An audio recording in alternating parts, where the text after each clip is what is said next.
Good morning, folks. Today's episode is all about commercial charging. Look before you leap. We are brought to you by Smart Charge America. I am Joseph Barletta, and this is the Charge Life Podcast, where we discuss EVs and all things EV charging.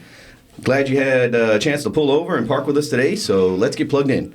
Before we begin, today's episode is brought to you by Smart Charge America, a company whose sole purpose is to install enough electric car charging infrastructure across the nation to move the needle on climate change. They plant a tree for every installation they complete. Since 2007, Smart Charge America has been installed tens of thousands of EV charging stations nationwide, and they can do the same for you today. Their team of expert installation specialists guide you to the best charging solution for your electric car.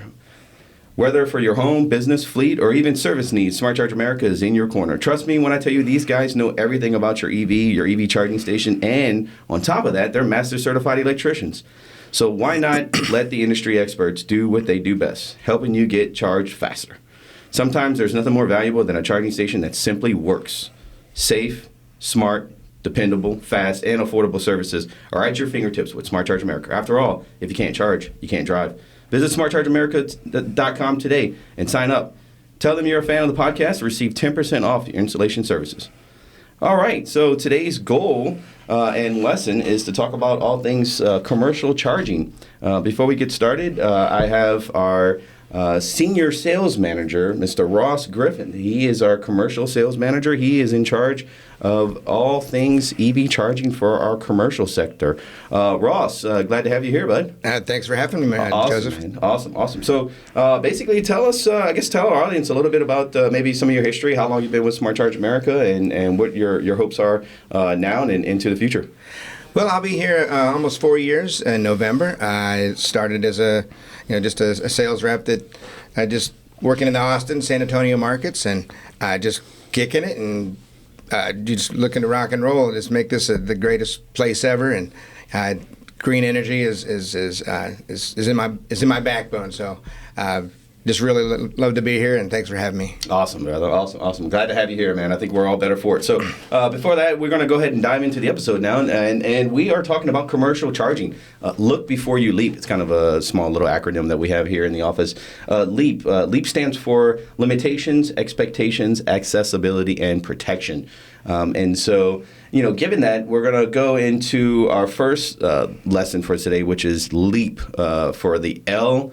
That is limitations. And so when we talk about limitations, we're talking about kind of looking at your electric capacity and the space inside your electric panel and how that limits the amount of electric car charging you can actually put in at any given single point inside your development or inside your business or fleet operation. So tell us a little bit about your experience with limitations, when we're talking about electric capacity and space. What is that to you, and how can you basically kind of divulge that to our customers in a way that they kind of simply understand it? Yeah, well, when I'm talking to businesses, I do have to find out what are your limitations and how much electric capacity do you have?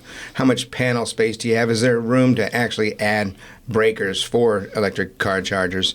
I also look and make sure that where their panels are located. Are they located way away from parking spaces, or are they really close? So people tend to want to drag you to places that are aesthetically pleasing in front of their buildings, and boy, can that be a problem. And it doesn't take more than the high price of what it's going to take to bring it to the front of that building to really to make it feasible for them. So we try to get it as close to the parking spaces as the power source as possible. We also have limitations on whether there's signal strength. All these new smart chargers out there, they'll work off of wireless signals, whether it's Wi-Fi, whether it's cellular.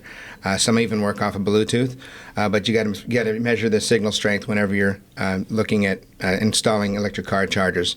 What about the design? How is the electrical already designed? What kind of traffic flow do you have in your parking garage? Who's the owner? Are you talking to ownership, or are you talking to the right folks? It's basically, what about your budget? What are your accounts payable limitations? Is there a limit to how many charges you can actually have? How many can you afford? So we have to make sure that we drill down when we're talking about all the limitations. I like it. Yeah, I mean, what most people don't understand is, like, when it comes to like commercial infrastructure, what I have since saw, like, kind of back early in the day doing this, was the fact that the building is constructed and the electric panel in that building is only designed and basically used for like kind of what that building is, right? And so if you're dealing with like electric capacity inside of a parking lot, well, the building doesn't really anticipate that much going on inside the parking lot. So they're going to bring electricity over there, but they're not going to bring that much power over there, right? They're only going to bring like almost like the minimum of probably what's required to be able to operate a parking lot, which is like maybe some electrical for the gate opening and closing, maybe some of the lighting, maybe some of the fire alarm and sprinkler systems, so forth and so on. But that's not really a lot of power if you really think about it. So, if the building, let's say, has, 2,000 amps of power, they're probably only going to pull, a tenth of that to the parking garage, if that. And so that's what we're discussing with when we're regarding all things limitations, and that really does have an effect on how many charging stations you're actually able to add on site. Now, of course, Ross has done this for years. We've gone in and we've done multiple infrastructure upgrades where we've pulled a little bit more power from the building and put it into the parking lot in order for us to really start looking at a singular focus on, all right, look, we're going to get 40% of all your parking spaces equipped with electric car charging, right? And so the only real way to be able to do that is to indeed have the electric capacity at the point closest to where those charging stations are going to be, right? We all know that distance over power equals cost, and so we want to try to limit that distance and that electrical run from the panel to the charging station mounting location for the customer, and that ultimately helps drive down the cost of electric vehicles and the charging, of course. So. All things considered, yeah, I think limitations is a big thing that business owners and fleet managers they need to really start looking at when it comes to their electric infrastructure for all things electric car charging. So I'm glad we had a chance to go over that. The next one would be expectations, and so this one you briefly mentioned it with regards to limitations. Of course, expectations kind of like what is your budget? Like kind of if you think about it. Kind of who's your audience, what's your budget, when do you want them installed, where do you want them installed, how many do you want installed, that sort of thing. And you kind of briefly touched over that, but when it comes to expectation, how important is it to set that expectation for your customers ahead of time, but also does it make your job any easier when the customer already has all of their expectations set and they come to you and say, hey, Ross, this is what we need, what can you do for us? Does that make it a little bit easier for them?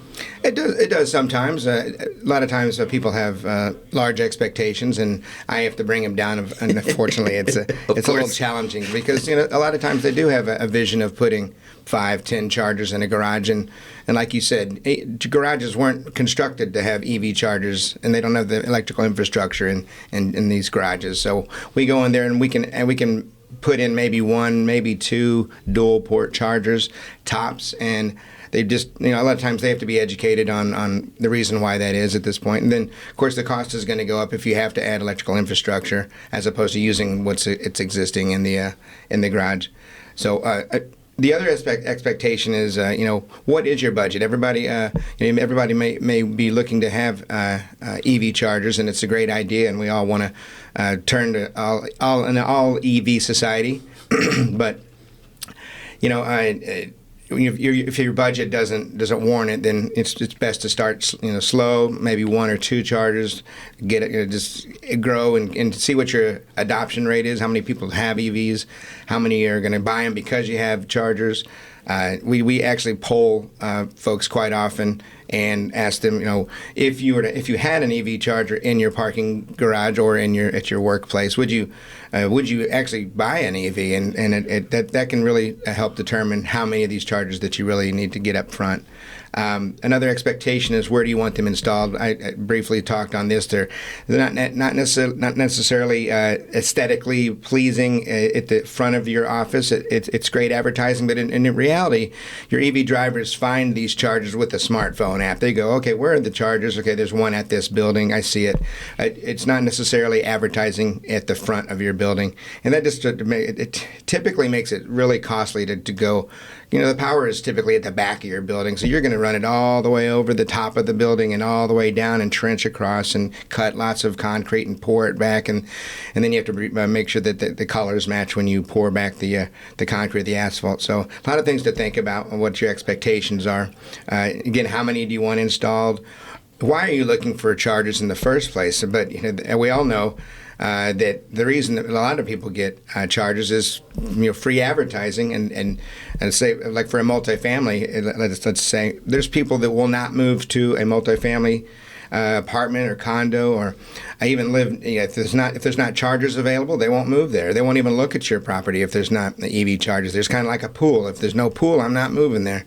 So same if you live there already. If you already live there and I want to get an EV, but you're not going to let me get chargers. Well, guess what? I'm moving to somewhere that will. So it makes great sense to get chargers at your facility. And, the cars stay there. A workplace setting, for instance, EV chargers lined up there. The cars are staying there all day. Why not offer the ability to charge your cars while the cars are just sitting there all day? So even a workplace, believe it or not, people will actually work at a place because they are green focused and they allow EV chargers. Other companies that aren't jumping on the green bandwagon, well, guess what? You're not going to get the best employees a lot of times.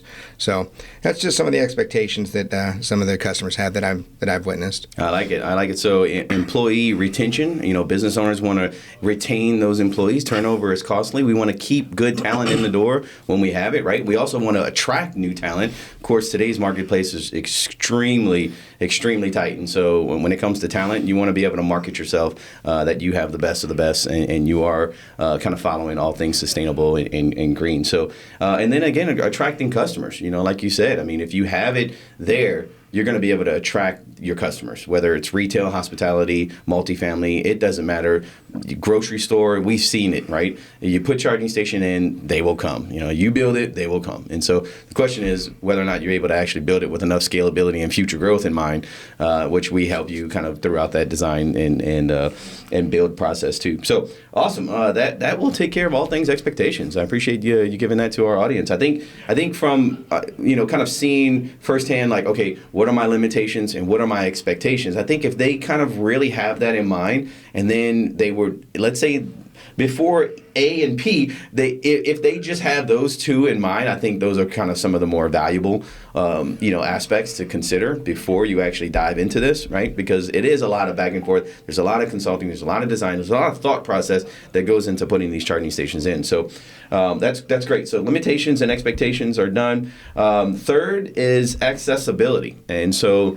This one's important because, like you had mentioned, the EV drivers, they go on their app and they're trying to look for where those charging stations are. And if those charging stations are blocked off by gated access or some sort of only our employees can use this charging station, no one else, or only our tenants can use these charging stations, no one else, the owner might have accessibility restrictions that are connected to that particular station. So it depends on whether or not you want something restricted or unrestricted with regards to being able to access those charging stations. So elaborate a little bit about accessibility and how you go about explaining that to the customers and kind of the deal of importance on that end. Well, one of the first things I come up with is for access is, are you looking for a smart charger or a dumb charger?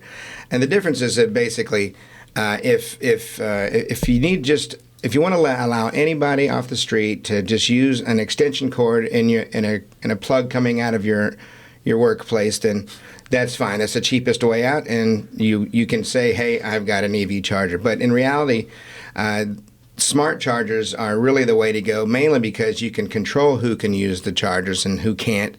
You can build the drivers if you want to. You can the charger will appear on a smartphone app so that people can find the charger if you're using it for free advertising. A smartphone app also gives you the ability to start and stop the charging sessions. It'll tell you what the status of your charging of your car, and you can even look on the map and say, oh, my favorite chargers are in use right now, but guess what? I can get on a wait list, and when it becomes available, it's going to let me know that it's ready for me to charge, and I'll bring my car out and go charge. The other thing about a smart charger itself is that they manage your power capacity. They can all talk to each other. If you have the right model of charger, and they can talk to each other and bring the power down if it's starting to get a little heavy on the load of the panel. So The other thing is reporting and monitoring and 24-hour support. Monitoring is very important. You're going to have folks have a portal, and they can see all the chargers and see which ones are working and see which ones are not. Alarms will go off when they're not working. And your charger manufacturer can actually send downloads to fix anything if the charger is having issues. And if they can't fix it, then they'll dispatch somebody like the champions we are at Smart Charge America. But everything I just mentioned, you don't get with a dumb charger. So a dumb charger, again, is just free, open platform extension cord coming out of your building. So other access is just, briefly is, do you need a wall mount or do you need a pedestal mounted charger? Do you want single port chargers? Do you want dual port chargers? Again, do you want to be able to restrict who uses it, or you want to let it open to the public? Do you want to make money on the charger? Do you want it for free?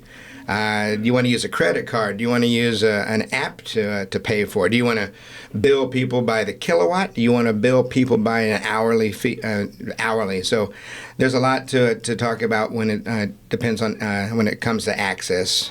Gotcha. I like it. I think our audience is a lot better for this one. So, but you can see how, like, when you had mentioned some of the things with regards to accessibility, how it kind of tied into, again, the limitations, right? You talked about the power management side of things and the smart management side of smart charging for the smart chargers themselves, right? The smart charging stations have smart charging capabilities in it, which is almost like energy management 101 when it comes to these charging stations. So if you don't have that much power and you're limited with your power and space capacities, well, you might be able to save yourself a little bit with a smart charger with regards to that energy management, system inside those charging stations. So I kind of like how we're starting to see the limits and the expectations, and of course the accessibility now. Now they're starting to make their way kind of interconnected to one another.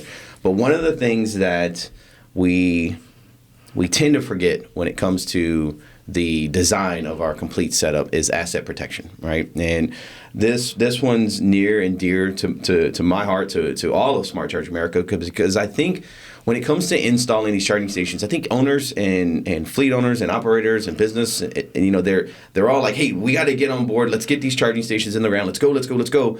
But then they forget about the serviceability and the service aspect of things, right? And if you don't have a particular, I guess, percentage of your budget kind of earmarked towards all things service and repair, you're making a huge mistake. And so you have to know that this is newer technology. Something may go wrong with it. And if it does, you want to be able to have the assets and the resources to be able to go ahead and get those things fixed, because there's nothing more detrimental than a charging station that doesn't work. And that's whether workplace, retail, public, anything like that. We want to make sure that these charging stations are always operating with about a 98, 99% uptime across the board. All right, so we're going to go into the fourth and last one, which is regarding protection. So when it comes to protection, we're talking about asset protection, but there are a lot of other forms of protection that we want to make sure that we're kind of including in this factor here. And so when we talk about asset protection, that's more of like the physical, but there are also like some service protection things that you can put in there, some future protection things that you can put in there that actually helps protect not only the station, but also you and your investment into this charging infrastructure. And so tell us a little bit about, I guess, the asset protection or the protection side of things and how you're able to basically kind of coach your customers up on the importance of protection and why we have to kind of be forward thinking and anticipate that type of protection. And when we're talking about protection too, it's almost the serviceability side of things. We talked about one of the things that Smart Charge America is really passionate about is like, hey, these owners, these businesses, these fleets, they're always wanting to get the charging station infrastructure in the ground. They come to us and like, hey, we need to put 10 charging stations in right now. And we're like, whoa, what's your budget? Okay, awesome. Now that you have your budget, go ahead and put 10% on top of that for service and maintenance needs, because that's what you're going to need. And then they're like, oh, crap. Well, instead of 10, let's just do 8, and then we'll make sure we have enough serviceability inside of our budget to afford that. And then we start looking at future scalability, future-proofing, that sort of thing. So these all are things that kind of help protect not only the asset, but help protect you as a business owner, as a fleet manager. And that's where we want to be able to share that. So tell us a little bit about some of the things that you coach your customers up on all things protection related. Well, Joseph, I have to admit, I'm pretty much the king of protection. I understand that they need it. They understand they need it. It's an investment when you add EV chargers, and so you want to protect your assets. So, just basic things like yellow safety bollards that you'd put in front of them, so your folks don't back into them or crash into damage the chargers at all. We also consider parking blocks or wheel stops, and we actually, to be honest, we usually do both, just double protection for that charger so nothing happens to it. We also do, just to make sure that only EVs are parking here, we do parking lot striping.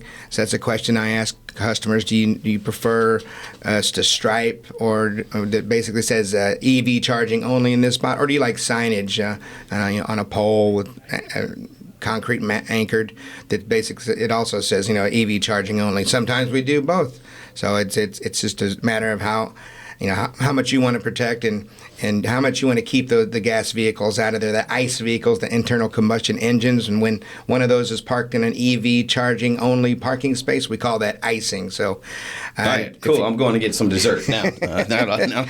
You get some icing in your coffee? What's going on? Awesome.